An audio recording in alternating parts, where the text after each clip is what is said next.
Chanter pour réchauffer les cœurs. Bonjour Marie, c'est vraiment ça qu'on peut dire, hein, chanter pour réchauffer les cœurs Oui. quand on est confiné.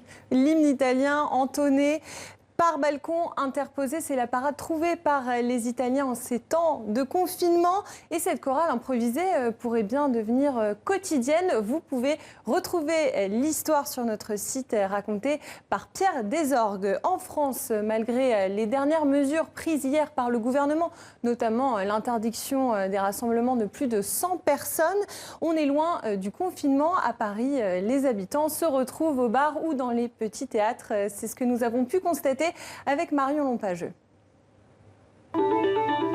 Théâtre des Poches Montparnasse, bonjour. Dans ce théâtre de moins de 100 places, Oui, pour le moment, toutes les représentations sont bien confirmées, madame. la fréquentation a baissé ces dernières semaines. Cet après-midi, Maxime monte sur les planches. Une chance. Ça va être certainement une catastrophe. Parce que là, il y a beaucoup de spectacles qui ont été arrêtés, même pas du jour au lendemain, mais enfin, ça a été annoncé à 13h et le soir même, ça s'arrête. Donc, il y a quand même plein d'artistes, des techniciens, des acteurs qui se retrouvent au chômage d'une manière très, très brutale. Il joue devant une petite trentaine de personnes, moitié moins que d'habitude.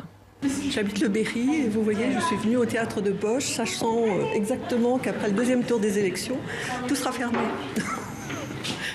Ce midi, du monde dans la rue et pourtant, les restaurateurs font grise mine. Eh ben, je suis étonnée, il y avait du monde hier soir.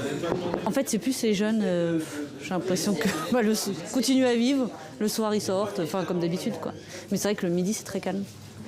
Malgré une ambiance anxiogène, certains clients restent positifs. On va pas s'arrêter de vivre et on est là et on profite.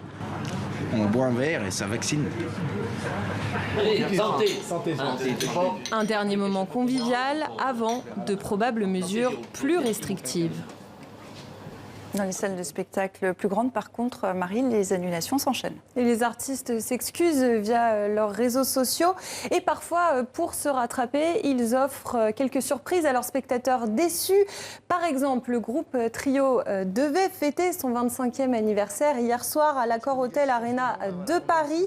Un an de préparation tombé à l'eau, mais ils ont quand même décidé de venir dans la salle parisienne. Le groupe a donné un concert acoustique devant les fauteuils vides avant de le diffuser à 20h sur leur réseau. Une pépite pour rester positif. Le cours des choses, j'aurais aimé toi. Une main tendue, une rose.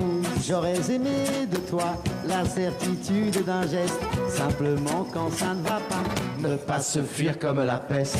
Ils en étaient déboussolés de voir que l'on... Merci Marie, je vous dis à demain. À demain.